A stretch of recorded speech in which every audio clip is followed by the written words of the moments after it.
नमस्कार, मैं अनिल और आप देख रहे हैं लाइव न्यूज़ नेटवर्क। आज बात करेंगे विद्यानंद राम जी से, जो एक पार्टी के राष्ट्रीय अध्यक्ष है। जी हाँ, पार्टी का नाम है वाजिब अधिकार पार्टी। वाजिब अधिकार पार्टी के राष्ट्रीय अध्यक्ष विद्यानंद राम जी से बात करेंगे। आइए इन्हीं से बात करते हैं और इनसे कुछ जानते हैं राजनीतिक मुद्दों पे, और बिहार में बहुत सारे समस्याएं हैं, उस पर भी कुछ विशेष चर्चा करते हैं। तो सबसे पहले तो सर, आपका स्वागत है लाइव न्यूज़ नेटवर्क में। धन्यवाद आपका भी। सर, आप एक पार्टी का राष्ट्रीय अध्यक्ष और आपके पार्टी का नाम है वाजिब अधिकार पार्टी। इसका मुख्य उद्देश्य क्या है? वाजिब अधिकार पार्टी का मुख्य उद्देश्य है कि सभी व्यक्ति के साथ, पूरे देश के हर नागरिक के साथ वाजिब हो, गैर वाजिब नहीं, वाजिब हो। वाजिब का मतलब होता है जितना संविधान ने हमें अधिकार दिया है, one man one vote one value का, वह सभी लोगों पर लागू हो। तो सर, जैसे कि अभी देखिए बिहार में बहुत ज़्यादा परेशानियां हैं, युवा बेरोजगार हैं, बहुत सारे लोग को उचित रोजगार नहीं मिल पा रहा है। तो ये सब सारे समस्याओं को ख़त्म करने के लिए सरकार को किस तरह से प्रयास करना चाहिए और आपकी पार्टी का क्या प्रयास रहेगा? गरीबी, बेरोजगारी और जो अन्य समस्या है, उस समस्या का मूल जड़ है समाज में राजनीतिक अस्थिरता और समाज के महत्वपूर्ण लोगों को या बड़ी आबादी को राजनीति से वंचित होना। और बड़ी चालाकी से मुट्ठी भर के लोग सत्ता में बैठे हैं, जो अपने हित के लिए राज सत्ता का उपयोग करते हैं और बड़ी आबादी को उससे वंचित किए हुए हैं, जिसके वजह से बड़ी आबादी भुखमरी, गरीबी, लाचारी और दुख के शिकार बने हुआ है। तो सर, जैसे अभी आपने बताया यहाँ पे जो कि सत्ता में छोटे और बड़े लोग सबको अधिकार होना चाहिए, किस तरह से प्रयास करना चाहिए जो निम्न तबके के लोग हैं वो राजनीति में पहुंच सकते हैं? जब इस देश में वन नेशन वन एजुकेशन आएगा तो हर लोगों का मानसिक विकास करने का एक अवसर प्राप्त होगा। जब तक इस देश में बिहार स्टेट बोर्ड और सीबीएसई बोर्ड तथा आईसीआईसी बोर्ड जैसी बोर्डें रहेगी, जहां पर एक गरीब का बच्चा गांव के उस स्कूल में पढ़ेंगे जहां सारी सुविधाएं वंचित है, और एक तरफ एक समाज का वो बच्चा वहाँ पढ़ेगा जहाँ पर पूरा व्यवस्था है, आधुनिक सुविधाएं हैं, तो अंतर दोनों के मानसिक विकास में आ ही जाएगा। और जब मानसिक विकास में अंतर आ जाएगा तो आर्थिक विकास में अंतर आना स्वाभाविक है। जी सर, अभी आपने शिक्षा पे बात की है। शिक्षा का भी स्थिति बिहार में काफ़ी हद तक ठीक नहीं है, तो शिक्षा की स्थिति को कैसे सुधारा जा सकता है? शिक्षा की स्थिति को सुधारने के लिए सरकार एक ऐसी व्यवस्था बनाए जिसमें सरकार के जितने पदाधिकारी हैं, सरकार के राजनेता हैं, एमपी, एमएलए, मुखिया, सरपंच से लेकर के सारे लोगों का बच्चा सरकारी स्कूल में पढ़े। तो सर, शिक्षा में आपका कहना है कि जितना भी पदाधिकारी है, जो भी सरकारी स्कूल का शिक्षक है, जो भी लोग हैं, उनके बच्चे वहाँ पे पढ़े। लेकिन सर, यहाँ पे स्वास्थ्य का भी काफ़ी दयनीय स्थिति रहा है। बहुत जगह जो है कि पीएचसी नहीं है या सरकारी स्वास्थ्य का फ़ायदा नहीं मिल पा रहा है। इस पे सरकार को क्या प्रयास करना चाहिए? सरकार को सबसे पहले प्रयास करना चाहिए कि गांव के अंदर जो आशा, ममता जैसे स्वास्थ्य कर्मी, छोटे स्तर की कर्मी है, उसको सरकार सारी सुविधाएं दे और उसको प्राथमिक उपचार की ट्रेनिंग बेहतर दे और सुविधा दे, ताकि गांव के लोग स्वास्थ्य के प्रति सजग हो सकें।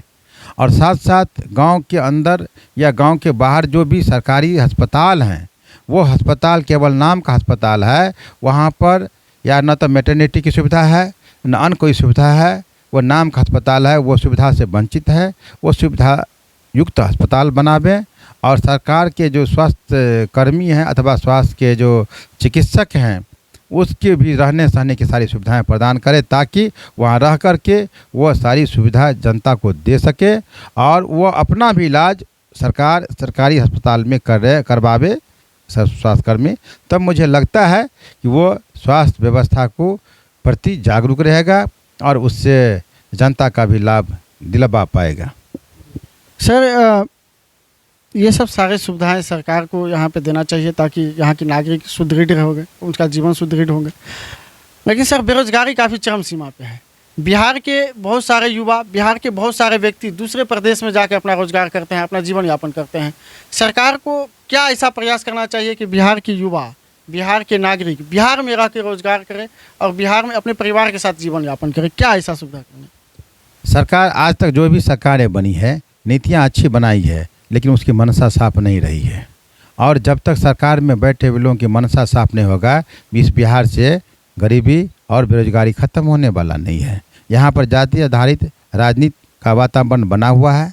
लेकिन दुर्भाग्य है कि जितने जात के मुख्यमंत्री हुए, यदि अपना अपना जात का भी भला किए होते तो मैं समझता हूँ कि बड़ी हिस्से का एक वर्ग का भला हो चुका होता। जात के नाम पर तो राजनीति करते हैं, लेकिन लाभ पर्सनल व्यक्तिगत लाभ लेते हैं, अपना पारिवारिक लाभ लेते हैं, वो ईमानदारी से काम नहीं करते हैं, जिस कारण से यहाँ पर इस राज्य की दयनीय स्थिति है। सर अभी आपने जाति की बात बोली, बिहार में बहुत बड़ा फैक्टर रखता है जाति समुदाय, ये बहुत बड़ा फैक्टर। ये जाति समुदाय के वेरिएटर से कैसे राजनीति से बाहर किया जा सकता है, जाति समुदाय कैसे हटाया जा सकता है राजनीति में? जातिवाद खत्म करने के लिए हमें सबसे पहले अंतर्जातीय विवाह को प्रोत्साहन देना चाहिए। सरकार एक ऐसी व्यवस्था लागू करे कि हम अंतर्जातीय विवाह को हम बढ़ावा दें, और जब हम अंतर्जातीय विवाह को बढ़ावा देंगे तो ये जातिवाद खत्म होगा। जब जातिवाद खत्म होगा तब वर्ग आधारित समाज में हम गरीबी, अमीरी और अभाव के लोगों में जीने वाले लोगों की समस्या के प्रति हम सजग होंगे और निदान करेंगे। जी, तो सर अभी तो आप बिहार के विषय में चर्चा कर रहे थे। सर आपकी पार्टी एक राजनीतिक पार्टी है और आप की पार्टी और जो है कि अभी लोकसभा चुनाव की भी तैयारी काफ़ी जोर शोर से सब पार्टियों कर रहे हैं, आपकी पार्टी का क्या तैयारी है इस पर? वाजिब अधिकार पार्टी वाजिब हक की लड़ाई लड़ रही है, वाजिब हित की लड़ाई लड़ रही है, और मेरा नारा है नहीं रहे कोई भूखा नंगा, नहीं रहे बदहाल, सबको मिले इज्जत और रोटी, देश बने खुशहाल। और इस व्यवस्था को लागू करने के लिए हमने राजनीतिक दल बनाया है, और हम अभी वाजिब अधिकार पार्टी कई छोटे छोटे पार्टियों के साथ मोर्चा बना करके हम लोग राजनीति में 2024 के चुनाव में आएंगे, और मुझे पूर्ण विश्वास है कि जनादेश मुझे प्राप्त होगा। सर आप जो बहुत सारे छोटे छोटे पार्टियां का नाम लिया और कई सारे छोटे छोटे पार्टियां के साथ आप गठन किया, गठबंधन में है, आप बड़े पार्टी के साथ क्यों नहीं जाना चाहते हैं? अगर बड़े पार्टी के साथ जाएंगे तो हो सकता है आपको भविष्य में फ़ायदा मिल सकता है, लेकिन क्यों नहीं जाना चाहते? बड़े पार्टी में जाने से व्यक्तिगत फायदा तो होगा, लेकिन समाज को फायदा नहीं होगा। मेरा मानना है कि आजमाए हुए को नहीं आजमाना चाहिए। आज सारी पार्टियां सरकार में ही है, बिहार में सारी पार्टियां सरकार में है। जो दिल्ली की सरकार में पार्टी है वो राज्य की सरकार में पार्टी हुई है। तो मेरा मानना है कि आजमाए हुए को आजमाने की ज़रूरत नहीं है, आजमाना हो तो नए को आजमाओ।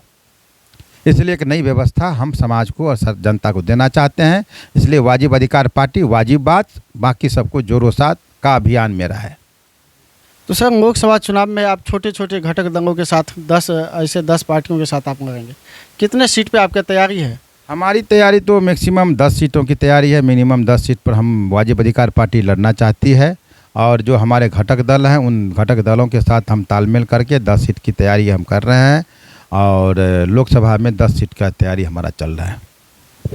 तो आप सुन रहे थे विद्यानंद राम जी को, जो एक वाजिब अधिकार पार्टी के राष्ट्रीय अध्यक्ष है, जिन्होंने बिहार की बिगड़ती हुई ढंग से जो बिहार में जो बेरोजगारी बढ़ रही है, शिक्षा की व्यवस्था सही नहीं है, स्वास्थ्य की व्यवस्था सही नहीं है, उन सभी चीज़ों पे एक विशेष नज़र डालते हुए सरकार को आह्वान कर रहे हैं कि किस तरह से काम करना चाहिए। इनका कहना है कि जितना भी सरकारी पदाधिकारी हैं या जो भी स्वास्थ्य में पदाधिकारी हैं या शिक्षा से जुड़े पदाधिकारी हैं, उन सबों के बच्चे सरकारी स्कूल में पढ़े, उन सबों के बच्चे उनके परिवार का इलाज भी सरकारी स्वास्थ्य केंद्र में हो, ताकि और उससे क्या होगा कि स्वास्थ्य व्यवस्था सही होगा, उससे ये होगा शिक्षा व्यवस्था सही होंगे और सब लोग को मान सम्मान समान रूप से मिलेगा।